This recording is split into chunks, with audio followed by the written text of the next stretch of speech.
All right, DM Connor with the meaning of life.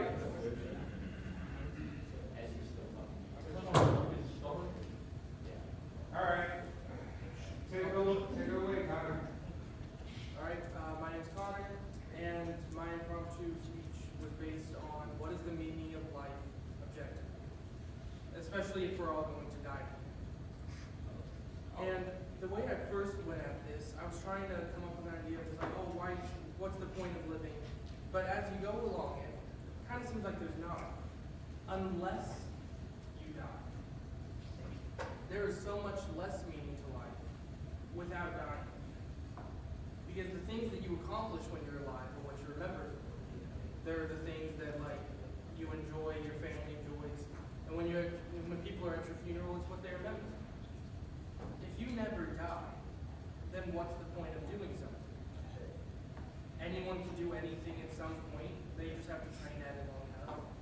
I mean, sure, you can still be famous and never die, but you never really get an accomplishment of all those things. No one gets to look back on everything. I mean, what would history books be? If George Washington never died, would he have stayed president? You think someone like JFK staying alive would have severely changed the world? Or, I mean, so many people that, I mean, you pull off your mind, they're like, they died at just a really sucky time. They got assassinated. They died of some illness. But if they didn't, imagine talking to someone like Helen Keller, or talking to someone like Helen Keller. You know, however it goes. Or, I mean, Amelia Earhart. There's never a mystery around. Ancient cavemen, if you believe in that, would now never, or would kind of be ancient. They'd have a lot of knowledge and stuff. But you wouldn't have to go look in caves and try and decipher what they mean. You could just ask them. Without death, life is pointless because it doesn't mean anything. You don't accomplish anything important. And I mean, the greatest minds of all time never die, and they're constantly evolving to new times, then it would feel like nothing's ever going to be really new anymore. Especially to them, we probably would have passed every bound of technology a lot quicker if you don't lose people who start off that technology or other things like that. And I don't think anyone here today would be anywhere near the same if you never had anyone to die. I know some people in this room may have been gifted with not having a loved one pass away. But if you have, that is a very forming experience. It really molds a person and adapts them to a whole new meaning. It makes you appreciate life a lot more when you've experienced someone close to you pass away, or even if you just had a close to death experience. So if you never get close to death because you can't die, how can you ever appreciate it? That's all.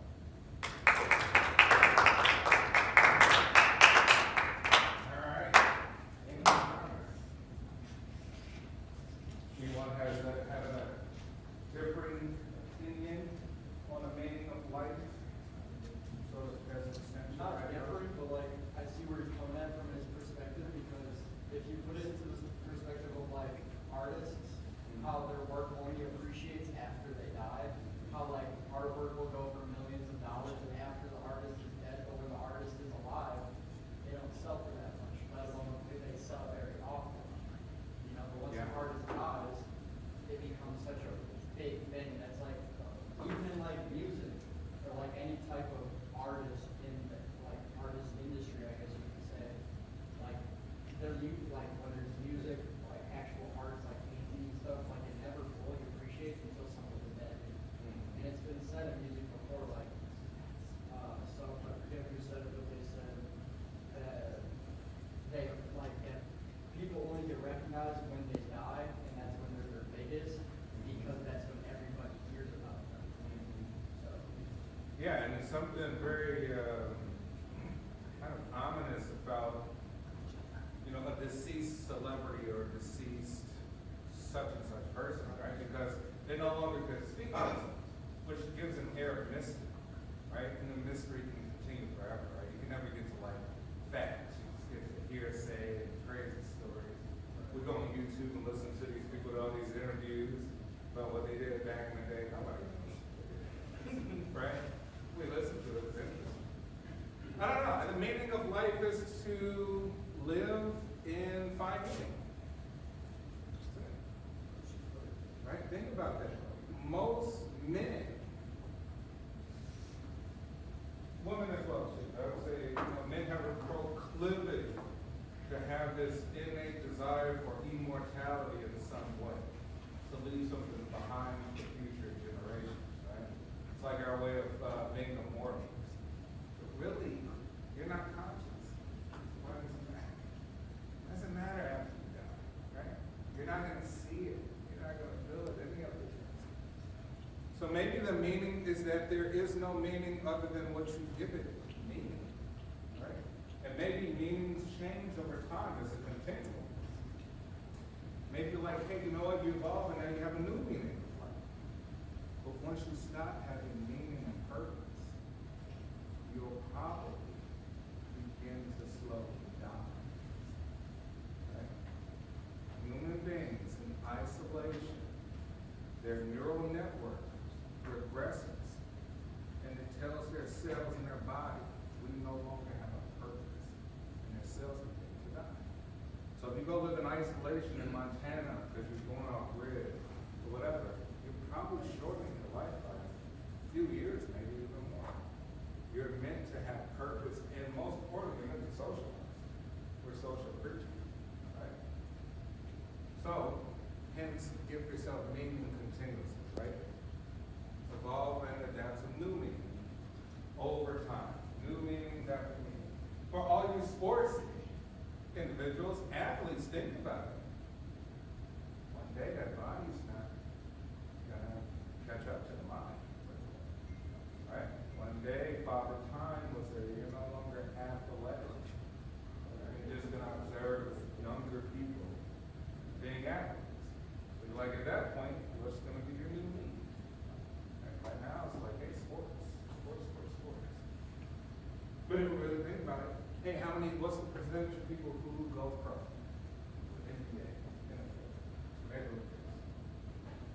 It's like winning the lottery. Right? So it's like, hey, besides that, do you have any sort of real purpose in life that you want to achieve? Something to think about. Anyone else has an opinion on this? Okay. Ani, what do you want as background? Mine was the childhood issues one, so I don't know, so good with that. Negative or positive childhood? Well, the prompt was like, why childhood things were small issues. How does that child? Okay.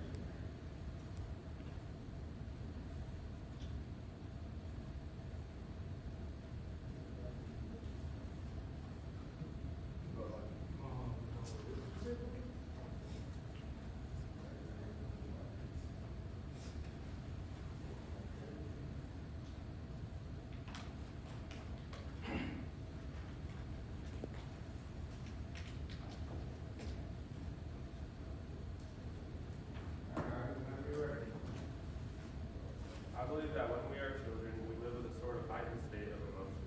I think that this is why when we are older and we think back to feelings we had as kids, they seem very powerful. You can remember vividly that movie that terrified you as a kid. You can remember how excited you felt on Christmas Eve. You can remember how sad you felt when you lost that toy. This isn't to say that those emotions were real. On the contrary, these emotions may be the most real emotions you have felt in your life. As we age, we are generally able to control our emotions more. We become more resilient. But as children, it was nearly impossible to control how we felt. We simply reacted to what was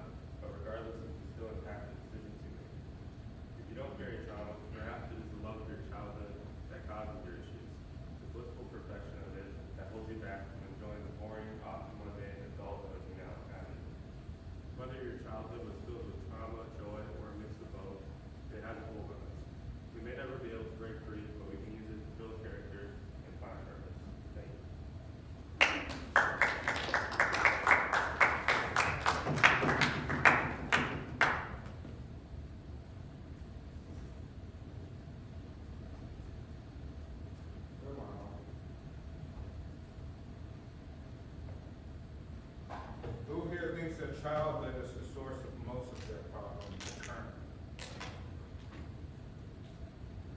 Why do you think so? But I'll give you personal, but this thing of that is like, why do you think so? Rick? I just grew growing up, like, I had a lot to hold on to, and I just had to like, so I kind of Having issues, letting go, holding on to the past, right?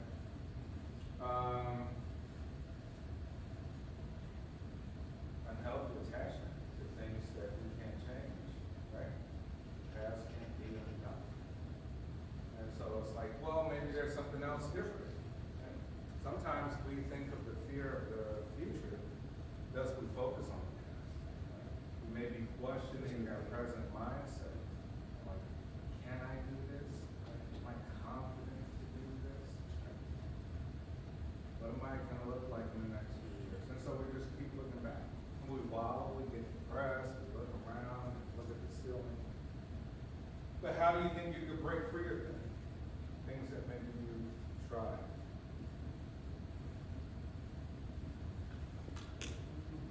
When I really started out looking at sports, especially in high school, four-year triathlete.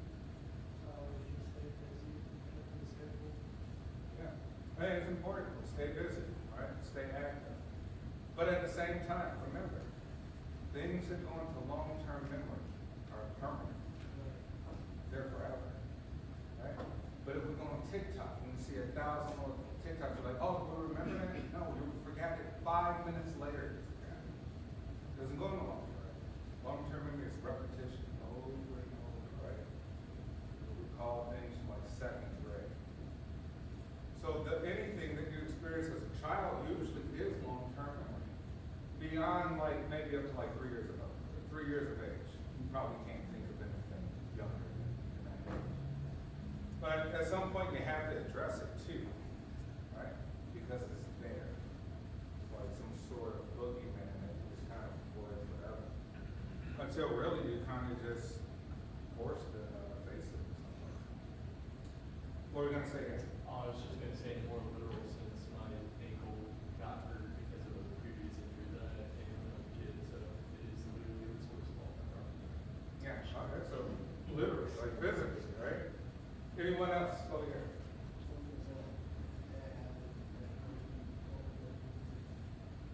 What are you, like, give me some examples. What have you been using to cope with your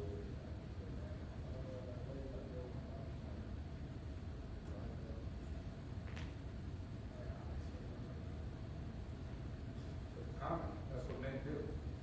Men isolate themselves, they usually, we tell one person that, usually we go to substance abuse. Just like you drink or smoke or do something. But we can't let it get worse, right? Because men have the highest rate of suicidality, right? Women actually attempt suicide more than men. Men get the job done because we have access to guns, right? Women usually, it could be females usually, it could be a real, it could cry for help, it could be something for attention, right? But usually men go through with, right, which makes it even more dangerous for us. Because we isolate them, we're kind of like, hey, what was the story? Nobody knows the story. So what can you do to have a healthy sort of management?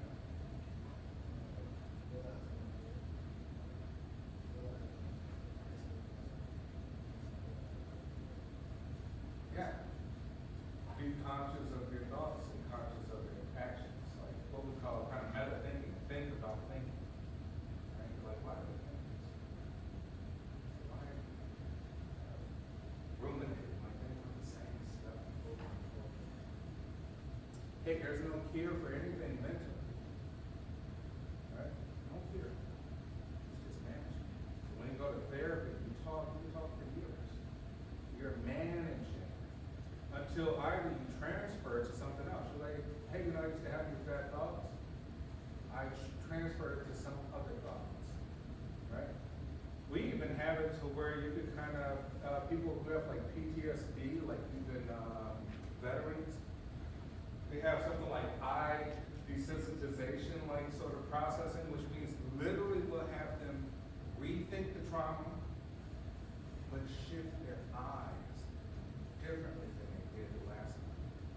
Shift it differently than they did the time before that. And literally what happens is, because the eyes are usually directed towards truth. Usually the eyes don't lie, right? So that's how the FBI, the CIA, we don't need to sort of lie to things. We can look at a person, have a conversation with you straight in the face, and the eyes find it extremely difficult to lie. Unless you're like a trained actor, or you've been doing this a long time, right? Like a sociopath or a psychopath. But the average person, usually the eyes can go away. Right? That's the whole mantra, right? The eye is always window to the soul, the truth. So think about thinking, right? I think one of the things that kind of saved me as an individual is I started becoming extremely philosophical about everything. I started reading a lot of philosophy, right? And it allowed me to no longer focus on tiny details, but kind of always look at the big picture. So it doesn't even allow me to like embrace, find details in the moment. Right? I'm always thinking like, man, there's something bigger, right? Something bigger, and that's really helped me to have a sort of a better perspective on life. I used to have like panic attacks, anxiety attacks when I was your age. I could think like, man, what am I going to do if I don't hit these goals at this age? What am I going to lose? Blah, blah, blah. And then focusing too on the past, not letting go of the past, let it happen. Right? But yes, I would say philosophy kind of saved me so much. Right? So if you get a chance, hey, read the Nietzsche's, read Kierkegaard, right? Schopenhauer, things like that. You'll be amazed how it opens up new kind of thought patterns in your mind. Like that, it's thinking real down here. Now it's way up here. So yes, we are big children. Right? Your childhood is your first wiring. Right? It's the permanent wiring, which means that, for example, we have attachment theory in psychology. So it literally means that as a child, if you were crying, your mother and father did not respond to you crying, eventually you become desensitized and you'll no longer trust them to respond and come to your need. So as an adult in relationships, you won't trust nobody. You won't trust your girlfriend, your boyfriend, you have a lack of trust. Right? Because your parents, your very parents did not come to your aid. Now if they came and they showed, sometimes they show up, sometimes they don't, then we say you have a disorganized sort of attachment. So guess what? In relationships, in any relationship, it could be friendships, professional things, romantic, intimate things, you're unreliable. You show up sometimes, sometimes you don't. That's from childhood. And then other times, so if you had a mom or a dad that's like, oh my gosh, my baby. All the time, always there to catch you. Right? We have an overbearing attachment. We're a clinger. As soon as you get in a relationship, that first day, you went on the first day, oh my God, I love you. Right? Why didn't you even text me? Oh my gosh. Right? What's going on? Right? Why are you so clingy? Right? Childhood. Right?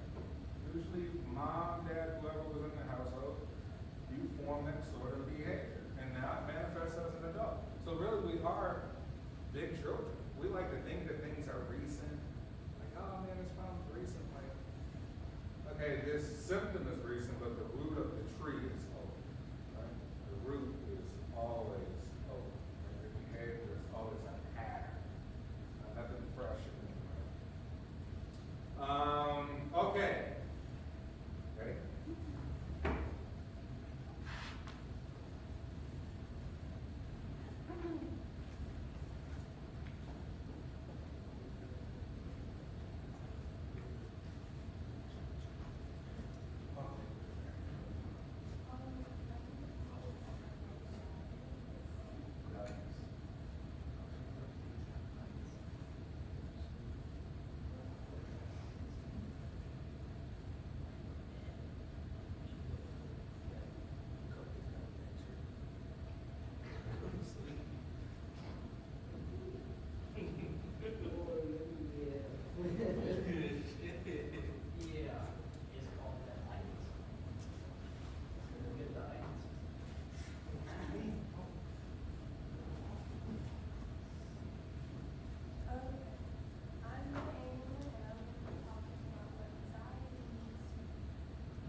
know, anxiety can definitely get out of control sometimes. It can be a good thing if you're reassuring your worries rather than letting them up. Thank you.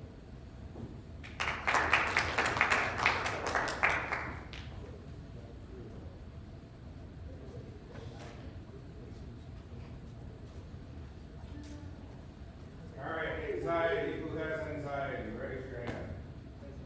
Beyond. Everybody do. Wait, I got to call on you. The last one you raised your hand to. Yeah. About childhood. Give us something. Okay. Well, I was like, growing up in a really strict family, like, kind of different now. How has it impacted you? Like, okay, very strict, so did you find you're strict on yourself? Actually, like, it's harder for me to do things now that,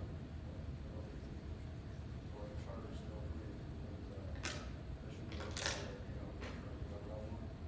But, yeah, I mean, it's just, I really adjusting to that. Right? And you seem like a responsible person. Pretty responsible person. Too much responsibility is not good. We don't want to be perfect, right?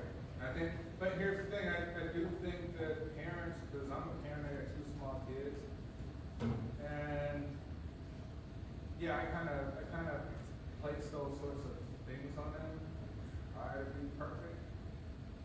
Just in the sense, I hope they get close, right? Like I know they're not going to be. So maybe pros and cons. One is probably kept you out of trouble, right? Irresponsible people tend to have a lot of idle time, just hang out and get in trouble. Right? They're not responsible. Responsible people feel that they have something to lose. Irresponsible people feel like they don't. The most dangerous human being on the planet is what? It's whom? The person with nothing to lose. The people in the UFC. Right? If you go around people who have nothing to lose, they will kill you without a second thought. They don't have nothing, right? You probably do have something.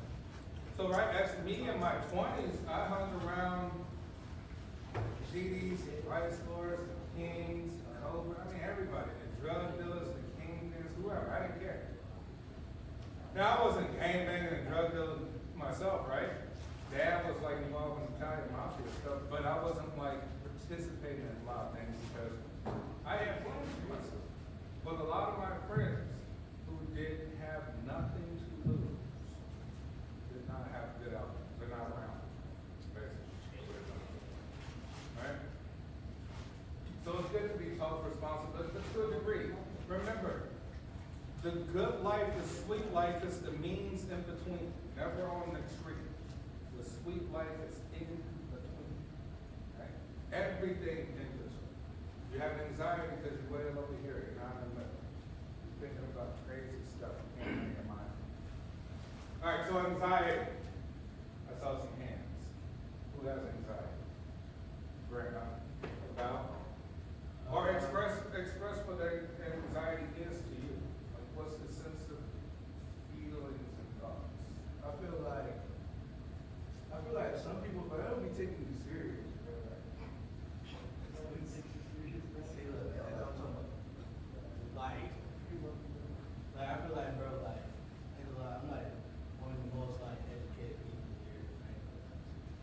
I And then know that. and then like, it's just like, even in like middle school, I got the best grade in the class. People look at the teacher all crazy, like, that was him. So it's like, dang, bro, I can't be smart, like, shit. Just because I'm goofy don't mean I'm not smart. So, I got excuses there. I don't think it's that. I wouldn't say it's that. I think you just kind of try and like make yourself a goofball. Hey, remember one thing we say, there's a difference between intention and impact. Right? We could say, hey, I have an intention to be like this, but then the audience, people outside of the brain,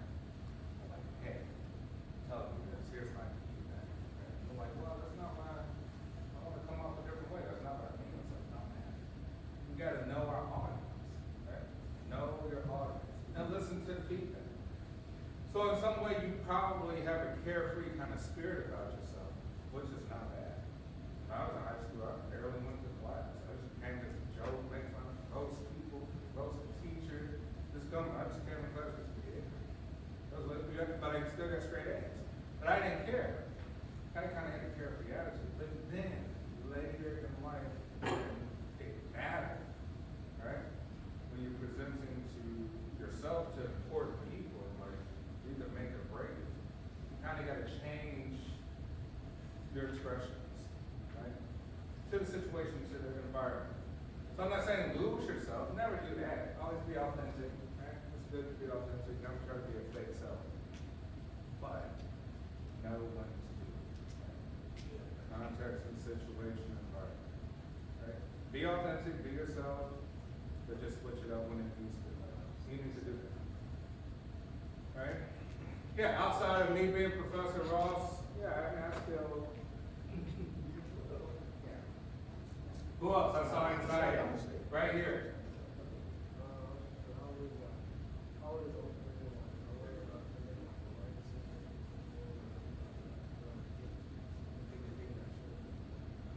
All right, now you mentioned the other thing prior to that. Remember we said as children, the parenting styles that we had for us, parenting us, gives that sort of attachment. And if we have a style of attachment that creates mistrust, right? Mistrust, which means I can't count on anybody, right? Then it also makes us self-doubt, right? That's why it compounds, it makes us doubt ourselves, because we have a confused self-concept. We're like, who am I? Do I have what it takes? Is it the right thing to do? Is this the right decision? Right? And it all comes from what you talked about prior. Right? So really, I think you need to just, you need to work on some ways that you're able to let go of all of that. Here's the thing too about anxiety. The human mind constantly seeks to predict the next thing. When it cannot, it causes what we call anxiety. Right? Anxiety is just the unknown. You're like, man, I'm scared. Why are you scared? So I'm unsure what's going to happen. Unknown, the void, right? Hey, I don't like those people. Why? I don't know too much about it. Practice, embrace it. Why? I don't have too much experience with them. So they're the unknown. It gives you anxiety, it gives you fear, right? So it's really the cause for most negative things in our life. And usually what we do is, if we think negative, we're like, oh, okay. I think at the minimum, that way we don't disappoint ourselves, right? We tend to always think negative, so we're like, worst come to worst, I already knew it was going to fail. I knew I was going to make a bad decision, right? So I'll let myself down so I won't have that anxiety. But you have to find a way to kind of let all of that go and just let trust, kind of trust the universe. Like I said. The other thing too is like, psychologists say locus of control. Either a person believes that they mostly have control over their life, or some people think that mostly the universe controls everything. So you meet people and somebody's like, God damn, believe in God. Right? Those people live by that external locus of control. They're like, I'm not even worried about it.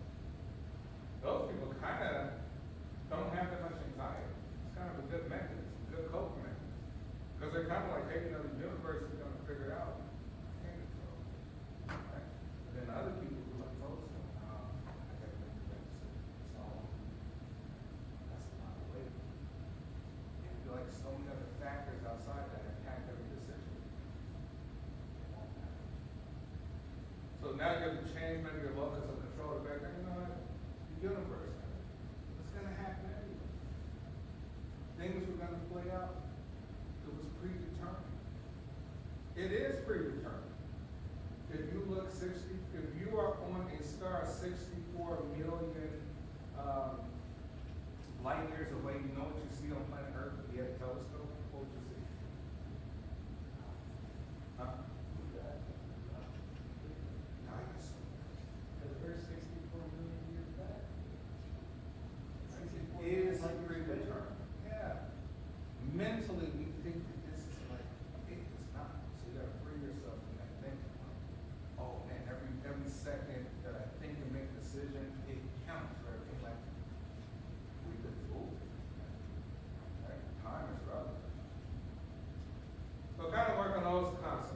think outside of yourself, transcend self and not put the burden on you. Someone else had said something about anxiety. I was just, like, it's kind of just like a thought process, I guess, of how to take on anxiety.